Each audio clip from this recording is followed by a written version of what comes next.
Dream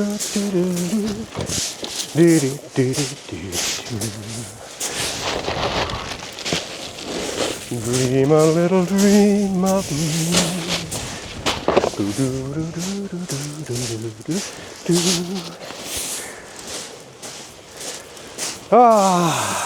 Home for the evening. Here I am on Southbourne Beach with the fine sand trickling. Now, Chesil. Can't pull that one off. Most important thing of the evening. Big mug, steaming hot chocolate. It's going to be a cold one tonight, guys. But I'm toughing it out. I'm here for one purpose only. I should have done all this intro after I got my breath back from walking along Chesil, but you know, I like to keep it real, show everybody how incredibly unfit I am. Anyway, I'm here for one purpose only, and that is to catch a conger. I want to catch a conger. Like this, no, bigger than this actually. You put your hand out, that big. No, other hand. Yeah, that big.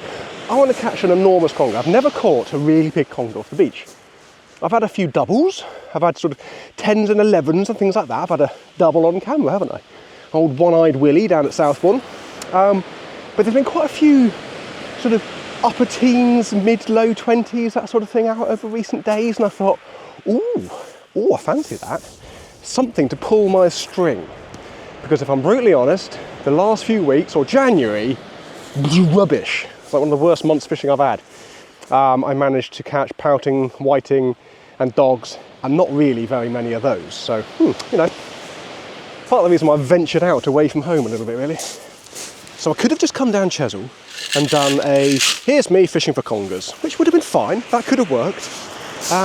But, you know me, I like to add an extra twist into things. So what have I done? I've dug out the combo, the 50 quid budget combo. So we're going to catch a big conger on my 50 quid combo. And I'm also going to get some lights out because, can you guys see me? There we go. We're back with some light. Where was I? Yes, the budget combo. The budget combo was back. I have changed not a thing since I last used this, which actually was on Chesil as well, wasn't it? That was when I went to Langton with good old Wayne and caught a couple of lovely bass, didn't I? That was amazing. If you didn't see that one, if you didn't see any of the budget combo videos, I shall link them at the end of this video and in the description so you can catch up a little bit. But basically, I put together a cheap combo, a rod reel combo with some upgraded line and that sort of thing, and then just to see what I could catch on it. My first outing down Southbourne was ridiculously good. I had a few rays up to £7, was it something? I might have lied on that one. A reasonable size ray. And there is an absolute stonking male small light, so another small light. And then we went to Chesil with it to sort of push it even further, and I caught a couple of lovely bass amongst other bits and bobs. So today I have cast 140 paces plus and got a stonking bass on my budget combo. It really is becoming my my lucky rod. I've used it twice, caught a 7 and a bit pound ray, and whatever this weighs, I don't know, 4 or 5 pound. Beautiful, what a fish. So that was really good. So this time I want to push it even further and see if we can catch something ridiculously big on it. I can't believe I got here, considering what the weather is like. It is absolutely stunning. Yes, it's cold, but it is February. I think we could probably expect it to be cold. But there's barely a breath of wind. There's a slight northeasterly, not the nicest wind in the world, but it means it's just off your back, so it's really easy to shelter from. The sea is lovely, flat and calm. I'm not sure if there's any colour in it. Can't really see, it's a little bit dark. I'm going to have a look in a minute. But the conditions are absolutely amazing, and I'm the only person on Abbotsbury Beach. I cannot believe that. I don't think I've ever been here before and been the only person on this beach. Up and down the beach, as far as you can see, there are no other anglers. Maybe that means I'm going to catch all the fish to myself. Or they know something I don't. And they're all avoiding it. Tactics for the evening are going to be relatively simple. I'm going to chuck out a flapper rig with some smallish hooks and try and catch some pouting. I want to catch some of those little sort of hand-sized pouting because they seem to be top bait down here. I'm then going to chuck a pouting onto a simple earth rig with a big circle hook, flop it out there and hope for the best. Now, the added bonus of doing that, just like I did on the last video with Wayne, is I might bump into a nice bass as well. So that would be a nice little bonus. But other than that, yeah, scratch out a few pouting, and then it's just a case of sitting on 2 big baits all night long. Bait for the evening, all I brought with me is a few whole mackerels, because I can use the head and the guts for the mackerel, for the conger and the bass. And I can also strip up the little flesh bits to try and catch some pouting. So that's all I have. I've driven all the way to Chesil with 1 pack of mackerel. I do also have another rod. I wouldn't just come down here with 1 rod. I've dusted off my beloved Verret Stellanera. The animal, the absolute animal of the 3-piece rod world. If you've never used one of these, it's ridiculous. If you want to chuck 7 or 8 ounces or huge baits and tackle big fish and that sort of thing, this thing is ridiculously good at that. So I thought I'd bring that out. So I kind of got 2 extremes tonight. I've got a 50 quid combo, or 60 quid with the upgraded line and that sort of thing, and a, well, just over £1,000 combo in the other hand. Slight difference there, slight difference. Obviously, my darling wife watches these. I say £1,000, I get given them for free for my reps and stuff. Stage 1 of the Great Conger Hunt. Catch bait. Super simple, 3-hook flapper, 2 up, 1 down, size 2 worm hooks with a little chunk of mackerel on each bit. And I'm going to flop that into the sea and hopefully catch a pout. Right, we're in action. We've got the pout rod out. Look at that sky. What a beautiful shot that is. Let me just position myself so I look. What's my better side? This side? Oh, behave. So I've chopped a little bit off the tail of that mackerel for the cut bait for the pouting. And now all I'm going to do, if you haven't seen how I do my head of mackerel, I do a head and guts of mackerel. So pair of scissors, chop through the backbone just behind the head, like so, about halfway down the mackerel. And then from that line, cut diagonally towards the bum hole, or the anal vent, if you're particularly sensitive. And then just chop that off like so. And what we have there, if I don't drop it on the floor,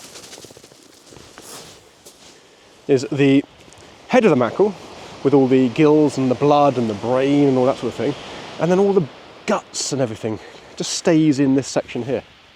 So that's what we call the head and guts of mackerel.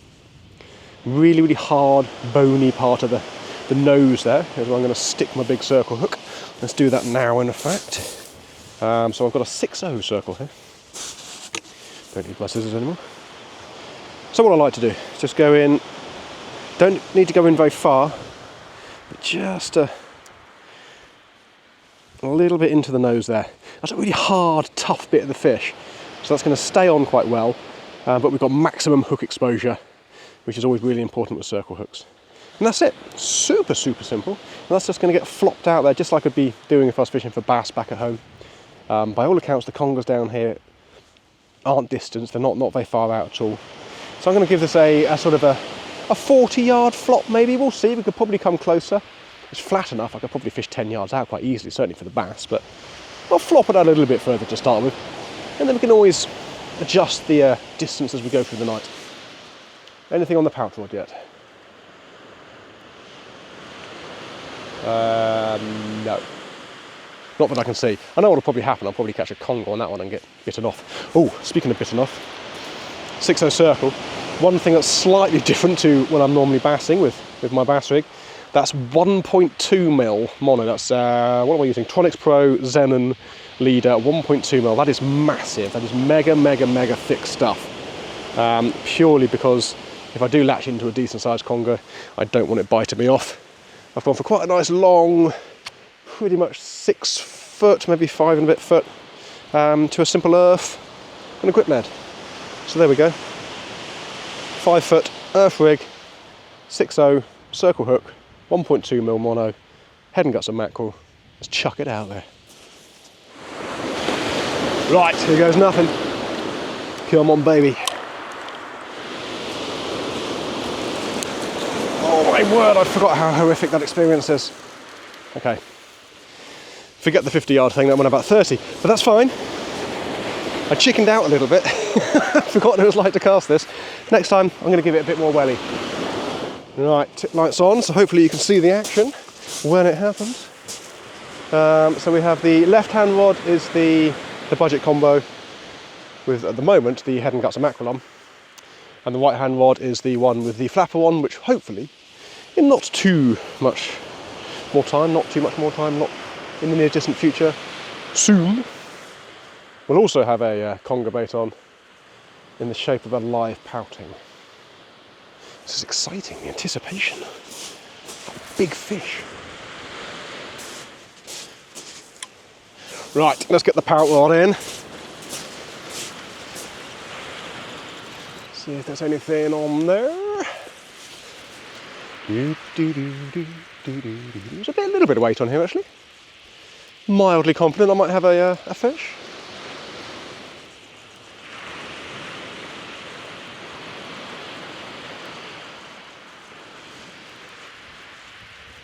What's that? What's that doing? I think it's just my line bouncing around in the surf, or I didn't cast it very far. Not going to get too excited. What have we got? Oh, you little ripper! First cast, the absolute perfect size. Yes, I did just describe a pouting as you little ripper. Sorry, just because I have my headlight on, I've been dazzling you all. Look at it. 1 times Prince of the Sea, which tonight is going to be a conger condiment. Now, question is, do I bring in my head and guts now? I mean, I've got a lovely little perfect size live bait. I'd be stupid not to, wouldn't I? I've got other head and guts I can use. That's the prime bait tonight. So let's get this in and get that changed over.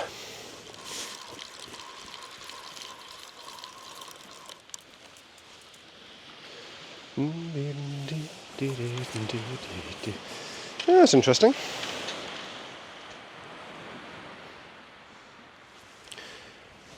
The flesh and the guts part has been smashed off of the bait. I wonder if those, or some of those little taps and rattles I thought was the line in the edge, were smaller fish chewing on me bait. There we go.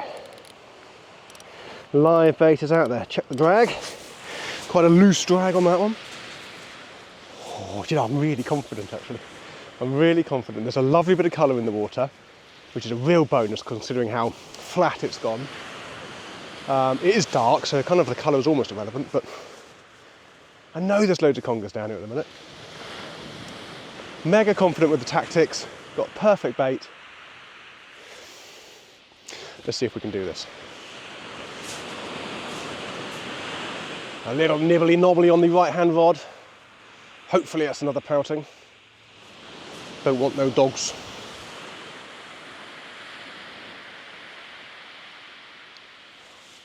Oh, look at that.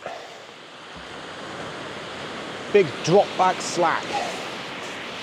Hopefully that means it's the triple shot. God, that's completely slack. That's actually just dropped onto the beach slack. That's bizarre. God, I hope I haven't caught a conger on this one.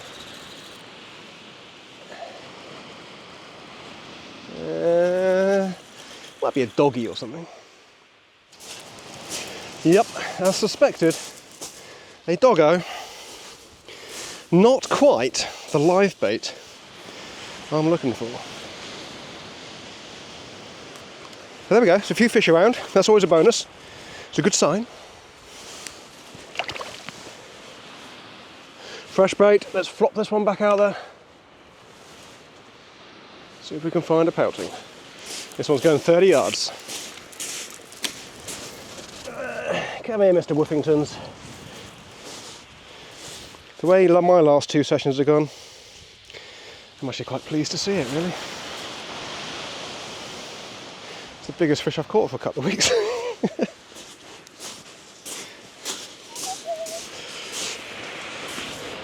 Is there a conger condiment on this one?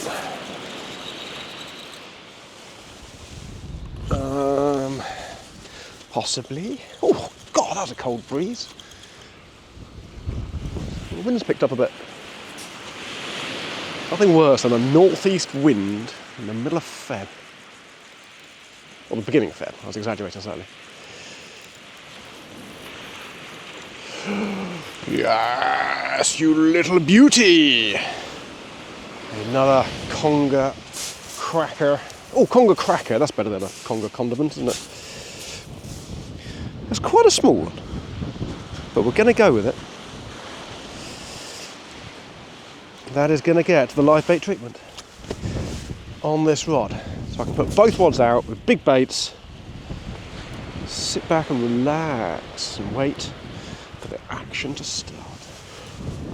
Here we go, exactly the same setup as the other one. 5 foot, maybe 6 foot on this one.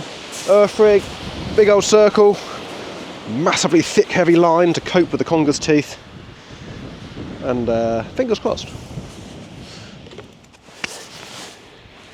Drag set, bring on the congers. Situation report. It is all quiet on the western front. It's got a little bit nippy. I put my snood on to try and keep me warm. So this has had about half an hour on it, nothing so far, which means this one's probably had about an hour or so. So now I'm starting to think, shall I change? I've got both pouting out there. Maybe it makes sense to do one with mackerel, a bit more scent, a bit more blood and oil and that sort of thing, and then one with the pouting. And I also get a little bit I'm like, oh, it's been out there for ages. Is there any bait left on it? Am I fishing with empty hooks still? Am I fishing with empty hooks? So let's have a change. Let's put a little bit of effort in. Let's have a look. What have we got? No, we still had our pouting. So we were fishing, although there's no longer a live bait. Right, here is my mackerel head, which I have pre-prepped. Oink that on there, and let's blast that one out there. Really good. Gosh, that wind is cold. Situation update. I'm cold and borderline bored, actually, which is a terrible thing to say when I'm fishing, because I love fishing, but I'm just not catching anything. I was so confident about catching tonight. I thought, go to Chesil, catch congers, because there's loads of congers down there. There was a match down here 5 days ago. That was one with 63 pound of congers. That's crazy. There was loads and loads of congers. That was just one guy, by the way. There was loads of congers, everybody got congers. So I thought, wow, that's an easy one. That's going to be worth the journey after work to go and catch a conger on my budget combo. And here I am, failing to do that. I'm going to change the baits over again. I did actually have a quick bait changeover about 45 minutes ago. Nothing to report, and I forgot to press record on the camera. But, you know, can't even get that bit right tonight. Let's mix it up a bit. Let's just chuck a fillet of mackerel out. Let's just do something. Let's change things around a bit. Which rod shall I put my fillet on? I can't remember which one's been out the longest. I think both about the same amount of time, actually, so let's bring this one in. Let's bring this one in.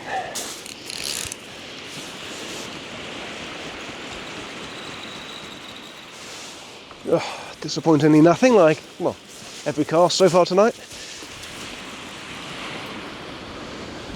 Ah, well.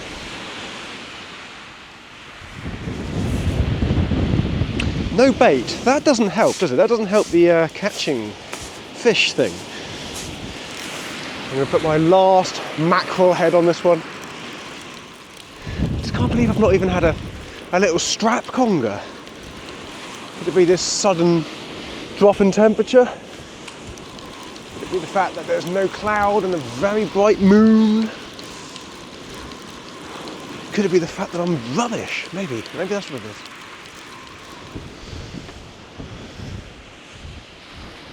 Pretty much no bait left on that one as well. Well, that's interesting. What's eating all my bait? I wonder.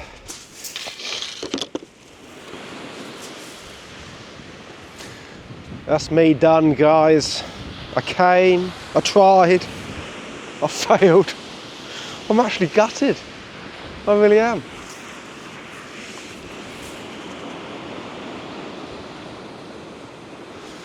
Well, now I'm stuck. Last cast, and I'm snagged.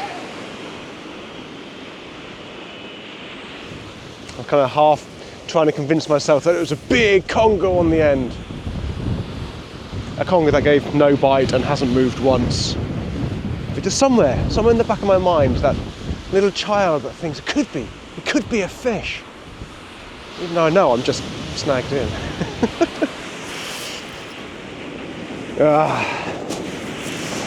That's not budging. Let's pull for the brake. Oh, movement. We have movement. Well, we have movement and we have weight. It's not doing anything other than being heavy. I think just whatever I've snagged, I'm just moving in now.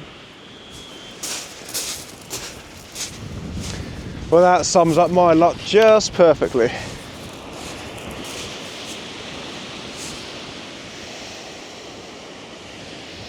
Top bombing. What have I got? I've gained myself a couple of grip leads and a squid jig. A nice squid jig in the middle of that lot. All that line and some weights and stuff, but there we go. At least it's out the sea. At least I can dispose of it properly now.